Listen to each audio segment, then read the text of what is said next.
এবং আজকে এই গোপাল সেবায়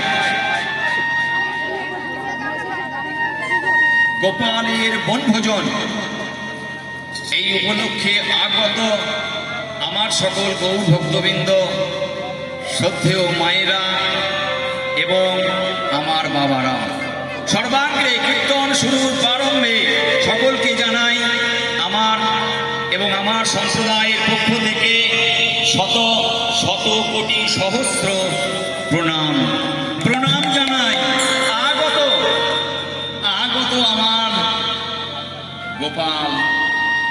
গোপালের শ্রীচরণে প্রণাম জানাই। আজকের একটা বিশেষ দিন, এই বিশেষ দিনে আমরা আগত হয়েছি কিছু হরিকথা কৃষ্ণ কথা শোনার উদ্দেশ্যে। বড্ড একঘেয়েমি তো, প্রতিদিন সকালবেলা বাড়ি থেকে উঠি আর সংসার যাপন অর্থাৎ সংসারের কৃতকর্ম করতে করতেই দিন যাপন হয়ে যায়। তাই একঘেয়েমিকে কাটানোর জন্যে, কাদের একঘেয়েমি? আমাদের নিজেদের না, সঙ্গে যাকে নিয়ে এসেছি তারও একঘেয়েমি, সেই তো প্রতিদিন। আমি জানি না, আজকে তো গোপালকে নিয়ে এসেছি মায়েরা সব, সুতরাং গোপালের একটু আলোচনা করব, কেমন করে গোপালের সেবা দেওয়া হয়, গোপালকে কতক্ষণ সেবা দেওয়া হয়, গোপাল আমার কি কি সেবা করতে ভালোবাসেন, আমরা কতটা গোপালকে ভালোবাসতে পারি, এই নিয়েই আজকের কিন্তু আমাদের আলোচ্য সূচি। কারণ বিষয়টি আমাকে বলা হয়েছে যে আজকের বিশেষ দিনে এই বিগত 4 বছর ধরে চলে আসছে, বিভিন্ন জায়গা থেকে মায়েরা গোপাল নিয়ে আসছে এবং গোপালকে নিয়ে এসে একত্রিত করে গোপালকে সেবা দিয়ে গোপালের প্রসাদ স্বরূপ আমরা সবাই পাচ্ছি।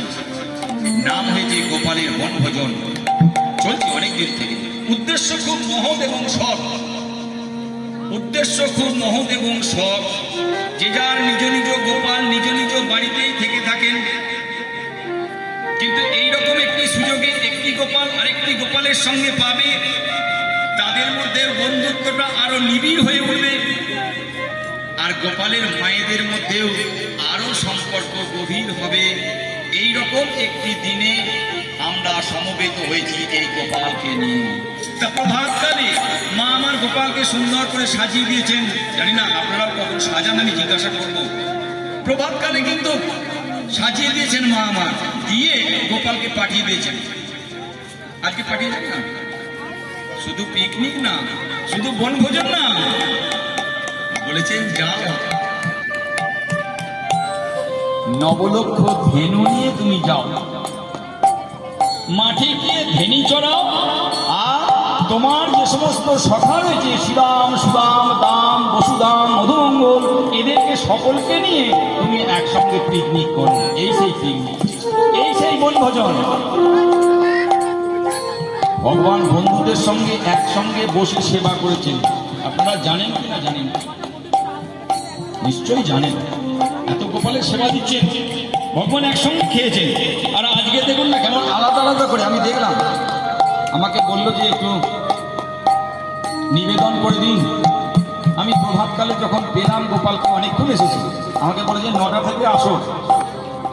আমি একটু সময়টাকে মেনে চলার চেষ্টা করুন, সেই জন্য আমি 9টার মধ্যেই ঢুকে গেছি। কিন্তু দেখলাম যে কয়েকজন মায়েদের, তারপরে আস্তে আস্তে আসলে বোধহয় ঠান্ডাটা একটু পড়ে গেছে। আর বাড়ির কৃতকর্ম করে তো আসতে হবে, আসবো বললেই আসা যায় না। আমরা পুরুষ মানুষরা চলে আসতে পারি, কিন্তু মায়েদের সহজে কিন্তু আসা যায় না, সেটা বুঝি, অনুভব করি। আর সেই অনুভব করি বলেই আমিও এসে অপেক্ষা করেছি।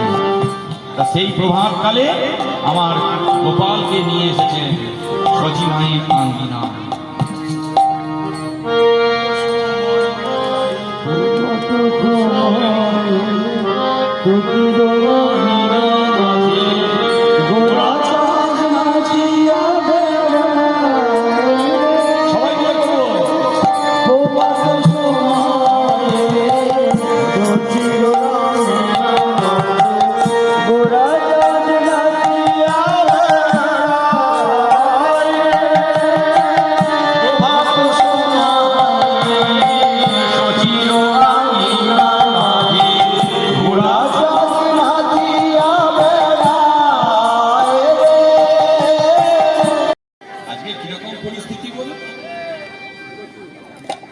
আজকের এইরকম একটি দিন যেদিন ভগবান এসেছে, ভক্তরাও আমরা এসেছি। সেই কলির ভগবান তিনি আজ অষ্টলীলার ভাবে ভাবিত হয়েছেন। তো যদি আমরা তাকে না চিনতে পারি তাহলে জগৎকে কিরকম করে চিনব? সত্যযুগের ভগবান নারায়ণ ছিলেন, ত্রেতা যুগের ভগবান রাম লক্ষ্মণ ছিলেন, দাপর যুগের ভগবান কৃষ্ণ বলরাম ছিলেন, কিন্তু কলিযুগের ভগবান হলেন গৌরহরি। তাই তো আজকে যে এসেছি আমরা উদ্দেশ্য কি? একটা কিছু তো আছেই, সবাই মিলে যাবো, শুধু দেখা দেখা হবে, আর সব গোপালকে নিয়ে একসঙ্গে সেবা হবে, আর আমরা প্রসাদ পাবো। এমনও তো থাকতে পারে যাই না, এই শুনলাম সব কর্মকর্তারা বলেছেন যে গোপালের সেবা হবে, তো একটু গিয়ে সব গোপাল থাকবে, অনেক গোপাল থাকবে, এই গোপালের কাছে গিয়ে আমি বরঞ্চ যদি প্রার্থনা করি,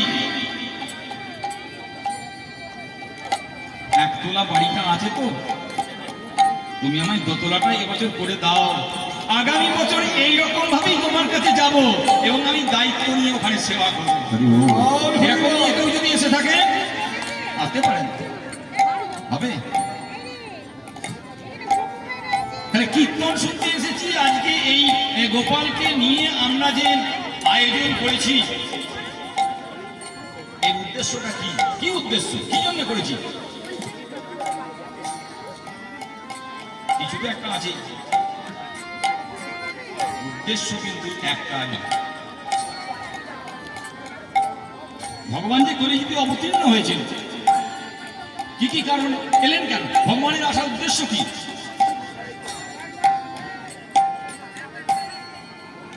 ভগবানের আসার উদ্দেশ্য কি? তিনটি উদ্দেশ্য। তিনটি তো কি কি? একটি হচ্ছে পরিত্রাণায় সাধুনাং, আর কি বিনাশায় চতুষ্কৃতাম। তাহলে আমি সাধুগণকে পরিত্রাণ করি, সাধুগণকে রক্ষা করি, ভগবানের উদ্দেশ্য এক। অসাধু ব্যক্তিদের আমি বিনাশ করি, উদ্দেশ্য হলো ভগবানের দুই। আর তিন, পরিত্রাণায় সাধুনাং বিনাশায় চতুষ্কৃতাম ধর্ম সংস্থাপনায় সম্ভবামি যুগে যুগে। আমি ধর্মকে প্রতিস্থাপন করার জন্যে, ধর্মকে রক্ষা করার জন্যে আমি অবতীর্ণ হয়েছি। কে বলেছেন? ভগবান। কোন ভগবান? কে বলেছে বাবা? কোন ভগবান বললেন? কৃষ্ণ বললেন।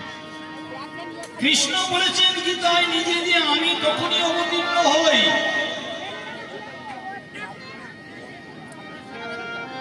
আমি তখনই অবতীর্ণ হই যখন যখন ধর্মের গ্লানি হয়। এ সত্য যুগ থেকে হয়ে আসছে। আমি প্রতিষ্ঠা করি, ধর্মকে রক্ষা করতে হবে। ধর্ম বাদ দিয়ে কিছু হবে না, ভগবান বাদ দিয়ে কিন্তু কিছু হবে না। আজকে যদি গোপালকে না নিয়ে এসে এখানে পিকনিক করি, হয়তো বড় বড় ডিজে বাজছে, সেও এক ধরনের পিকনিক, সেও এক ধরনের বনভোজন, আরো সব কত কিছু ব্যবস্থা সেখানে। আর আজকে আমাদের উদ্দেশ্য কি? গোপালকে রেখে প্রসাদ স্বরূপ পিকনিক। উদ্দেশ্য সম্পূর্ণ আলাদা।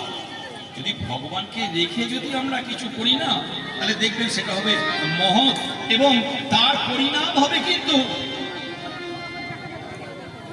কি পরিণাম হবে আমরা নিজেও জানি না। উনি কতটা কৃপা, কাকে কতখানি, কখন, কোন সময়, কোন মুহূর্তে তিনি করবেন আমরা জানি না।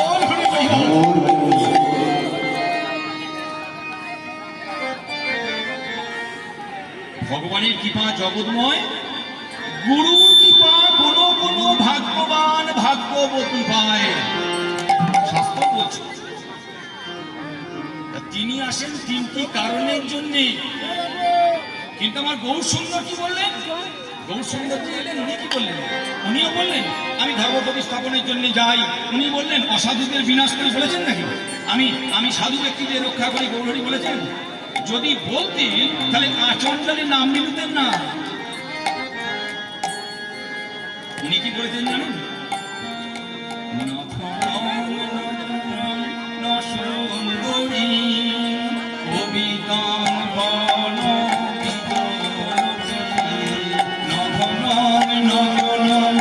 সুন্দরী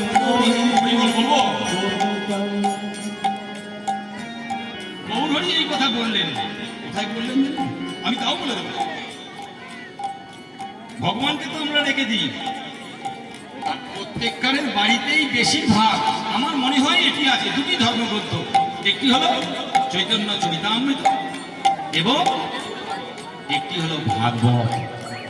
এই দুটি গ্রন্থকে যদি রেখে দেওয়া যায় এবং এই দুটি গ্রন্থকে যদি প্রত্যহ আমরা যদি তুলসী পত্র অর্পণ করি, নম গোবিন্দায় নম কৃষ্ণায় নম বলে,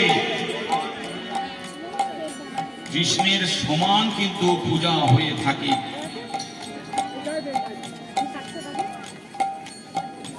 আর ঠিক ওই চৈতন্য চরিতামৃতের শেষ দিকে, চৈতন্য চরিতামৃত তো তিনটি পাঠ আছে, আদি লীলা, মধ্যলীলা এবং অন্তিম লীলা।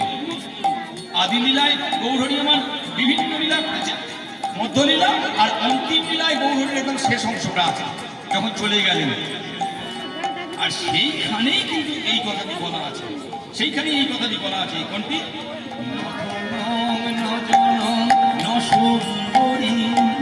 কবিতাং বান বিজয়তে নধনম নজনম নসুন্দরী কবিতাং বান বিজয়তে। বলতে কি জানেন, গোবিন্দ চরিতামৃতের শেষ দিকে লেখা আছে যেটাকে বলা হচ্ছে শিক্ষা অষ্টকম। 8টি শ্লোক দেওয়া আছে, কীর্তন করলে কি হয়, কীর্তন শুনতে গেলে কি হয়, কীর্তনের উদ্দেশ্য কি, কারা কীর্তন করে, সমস্ত ব্যাখ্যা আছে। আর এইখানেই 4 নম্বর শ্লোকেই আছে নথনম নজনম নসুন্দরী কবিতাং বান বিজয়তে। আমি ধন চাই না, জন চাই না, আমি সুন্দর স্ত্রী চাই না, আমি কবিতাও চাই না, আমি চাই এই, হে হে প্রভু, হে প্রাণনাথ, তুমি আমায় এই করুণা করো যেন নিষ্কাম প্রেম যেন তোমার শ্রীচরণে আমি অর্পণ করতে পারি। নিষ্কাম প্রেম, শুধু প্রেম নয়, নিষ্কাম প্রেম, অর্থাৎ কোনো কামনা বাসনা নিয়ে নয়। যেটা বলছিলাম না, গোপালকে নিয়ে এসছি, আর গোপালকে নিয়ে এসেই ভাবছি মনে মনে যে আজকে এবারে নিয়ে এসছি, যত তোলা বাড়িটা হবে না, এ প্রেম নয়, এ ভালোবাসা নয়। ভালোবাসাটা হচ্ছে গোপালকে নিয়ে এসেছি, আর আমাদের উদ্দেশ্য কি, যেটা বলছিলাম, একটু প্রেম পাবো, কৃষ্ণ কৃপা পাবো, গোপালের করুণা পাবো, এই উদ্দেশ্য নিয়ে আমরা এসেছি।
আমরা গোল ঘুরি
উনি আমার কথা ভাববেন।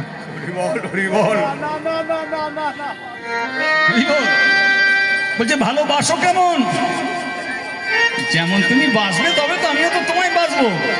তা তুমি আমায় সারাদিনের একবার তুমি আমাকে সেবা দিচ্ছ, বাড়িতে গোপাল রেখে দিয়েছি, যখন গল্প করছি সবার সাথে না, আমি বলছি আমার বাড়িতেও গোপাল আছে, এই দেখুন না এক মা এসে আমাকে গোপাল কোলে দিল, বাহ। আমি সেই মাকে জিজ্ঞেস করবো, মা গোপালের সেবা কবার দাও? নারকেলের নাড়ুটা নিজ হাতে তৈরি করে দাও না বাজার থেকে দোকান থেকে কিনে এনে নারকেলের নাড়ু দাও? জন্মাষ্টমীর দিন যখন গোপালকে তুমি সেবা দাও ননি করে, নিজের স্বামীকে হয়তো বলছো, কি বাবাকে হয়তো বলছো, কি সন্তানকে হয়তো বলছো, যাও যাও একটু ননি বন্যপাড়ার দোকানে পাওয়া যাচ্ছে, ননি বিক্রি হচ্ছে, একটু নিয়ে এসো। আর কখন করবো, সারাদিনে আমার সময় নাই, তুমি একটু কিনে নিয়ে এসো। এই তো ভাব, এই তো ভক্তি। কিন্তু যদি খারাপও হয় জানেন তো, নিজ হাতে যদি তৈরি করে এই গোপালকে সেবা দিতে পারি, এই গোপাল প্রাণ ভরে সেবা করবেন এবং ভক্তজন সেই প্রসাদ পাবে। তাই আমি একটি অনুরোধ করব, হয়তো সব সময় হয়ে উঠবে না, কিন্তু চেষ্টা করবেন মা নিজ হাতে কোনো বস্তু করে গোপালের তৈরি করে সেবা দেবেন। তা হোক না, যত খারাপই হোক, তবুও নিজ হাতে দেওয়ার মতন কিন্তু আনন্দ আর গোপালের কৃপা পাওয়ার মতন কিন্তু আনন্দ, এই আনন্দ কিন্তু বলে প্রকাশ করা যাবে না। তোরা প্রেম নিবিয়ায় বদন ভরে বলবে হরি নাম, তোরা প্রেম নিবিয়ায় বদন ভরে বলবে হরি নাম, প্রেম নিবিয়ায় বদন ভরে বলবে হরি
বিশ্বদেব আছে, অস্ত্রগুরু দ্রোণাচার্য আছে। যদি তারাও ছেড়ে দেয় তাহলে ভীম আছে, অর্জুন আছে, নকুল আছে, সহদেব আছে, সবাই আছে, কেউ না কেউ আমাকে ঠিক বাঁচাবে। আমরা ভাবি না যে বাবা আমার 4টে সন্তান, আরে যদি বড় ছেলে নাই দেখে মেজ ছেলে দেখবে, মেজ ছেলে যদি না দেখে সেজ ছেলে দেখবে, সেজ যদি না দেখে ছোট মেয়ের বাড়ি গিয়ে আমি আমার শেষ জীবনটা কাটিয়ে দেব। কিন্তু না, দ্রৌপদী যখন গেলেন প্রথম অস্ত্রগুরু দ্রোণাচার্যের কাছে গেলেন, দ্রোণাচার্যকে বললেন আমার এই দেখো মাথার কাপড়টা টেনে নিয়েছি, আপনি আমায় বাঁচান। দ্রৌপদী যখন বলছেন না, দ্রোণাচার্য ঘাড় নাড়ছেন, আপনি পারবেন না। দ্রোণাচার্য তখন ঘাড় নাড়ছেন, দ্রোণাচার্যের কাছ থেকে চলে গেলেন, বিশ্বদেবের কাছে গেলেন, বিশ্বদেবকে গিয়ে বলছেন দেখো এই অবস্থা, আপনি আমায় বাঁচান। বিশ্বদেব বলছে ঘাড় নাড়ছে, হরিবল হরিবল হরিবল।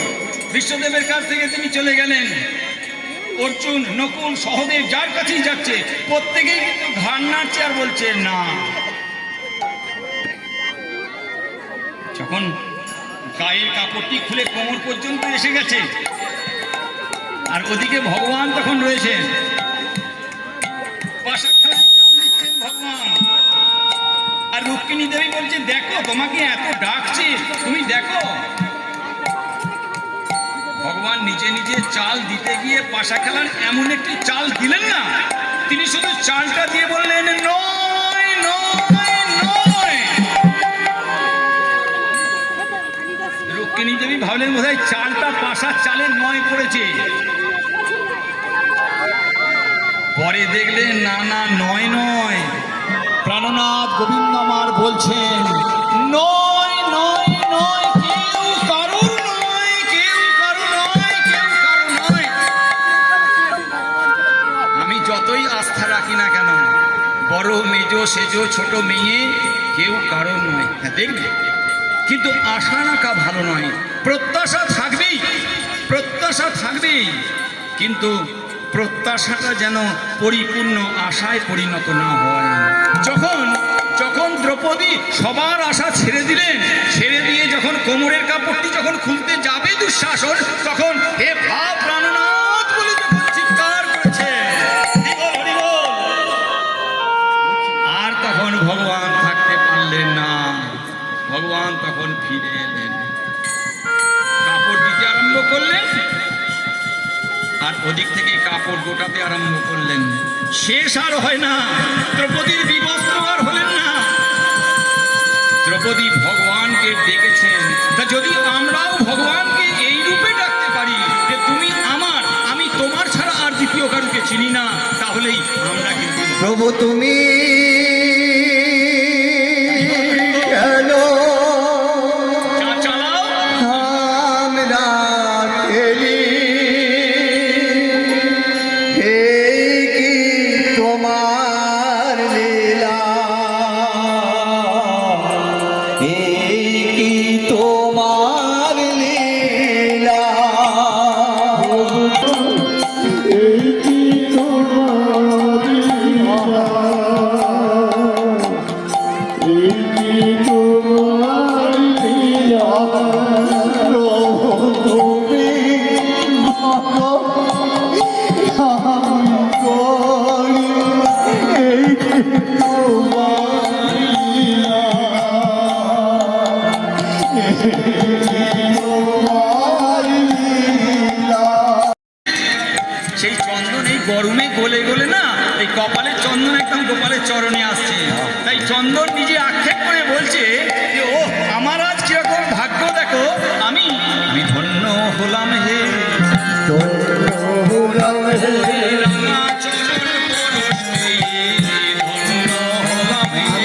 রাঙা